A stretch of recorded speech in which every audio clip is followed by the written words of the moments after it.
Good morning everyone. Ani na punta sa atong verse of the day.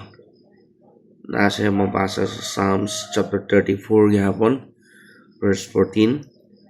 Yun pa diha, depart from evil and do good, seek peace and pursue it, mga igsoon. Palayo data sa mga dautan and do good. Kung ikaw maghuna-una, maglibog ka, palayo sa dautan, pero maghimo ka puntag mayo. Pangitao na to ang kalinaw, o dili na to pangitao, kundi atong ipadayon, mga igsoon.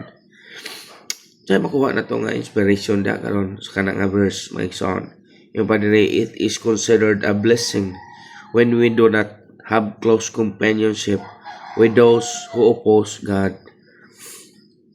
Gitudloan na sa Bible nga dili ta mo conform sa kalibutan, mga igsoon. Dili ta magkiguguy-hugoy atong mga dautan, dili ta magkiguguy-hugoy atong mga wala ga tuo sa Ginoo, mga igsoon. Nga naman matakdan man ta, but karon nga kabuntagon, mga igsoon, gitudloan na pud ta nga blessing gihapon na nga makig-uban ta nila, pero dili ta mo conform. Pwede man ta makig-amigo nila, pwede ta makig-uban nila, but dili ta mo conform sa ilang dautan nga buhaton. Mao ra po na diha. Kaya nga naman, diha man po mawin man po na to na sila, or sa hinay-hinay masabta nila nga lahi ra gyud ta, or lahi ta sa ilang mga kinaiyahan, o sa mga botang nga ilang gihimo is wala na to ginahimo, although kasunod-sunod ta nila or gauban-uban ta sa ila. Yung pa diha, it does not mean we distant ourselves from sinners and unbelievers completely.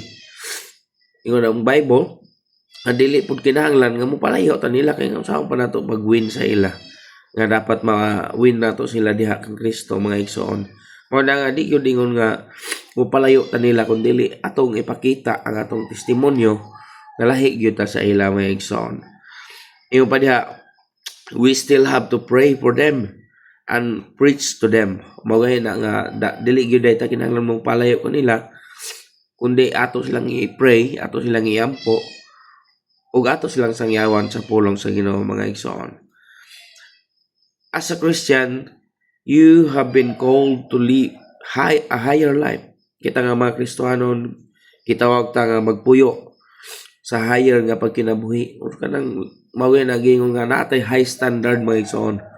Base sa standard sa Ginoo, dili gyud ta mo conform sa kalibutan, mga igsoon. Although makig-uban lagi ta nila, but dili ta mo sundog, dili ta mo sunod unsa ilang gusto pabuhat sa ato, nga dili uyon sa kabubuton sa Ginoo, mga igsoon. Kung sa pada ingon nga a life of holiness, kita nga mga Kristohanon gitudloan ta nga magpuyo ta nga nasa high standard, sa standard sa Ginoo, a life of holiness and righteousness. Kinabuhi nga puno sa pagkabalaan o pagkamatarong, dili man to everyday nga balaan ta, everyday perfect ta, but gitudloan ta nga magpuyo sa ingana nga sitwasyon, mga igsoon. If you continue to walk in a path that is filled with wicked things, kay kung kita daw magpuyo or magpadayon sa pagsunod sa dalan nga puno sa dautan, you will suffer painful consequences. Kita ra gyapon ang mag-suffer ana kung saan ang mga consequences ang mabuhat niya na, mga igsoon. One of these consequences can be or can even be death. Mao na nga usahay mahangtod pa sa kamatayon, although dili man ta mahadlok na, mga igsoon, nga maabot sa atong kamatayon, kay kung maabot sa atong kamatayon sure naman ta nga mukauli og langit, mga igsoon. But as a Christian lagi gitudloan ta nga dili ta mo konforma na, kay nga naman naay pagsagda ang Ginoo, naay bunal sa Ginoo, naay kanang ihatag nga consequences or kanang resulta ang Ginoo sa atong ginabuhat. Although anak lagi ta niya, pero sama sa atong physical nga amahan, masuko na gani sa ato, mga sala ta, bunalan gyud ta. Ingana po ang Ginoo sa atong kinabuhi, mga igsoon. Kinahanglan po ta sagdaon sa Ginoo, kinahanglan po ta bunalan sa Ginoo. Aron magmatngon ta ba nga dili na day mao ang atong gibuhat, mali na day, mga igsoon. labi na sa mata sa Ginoo.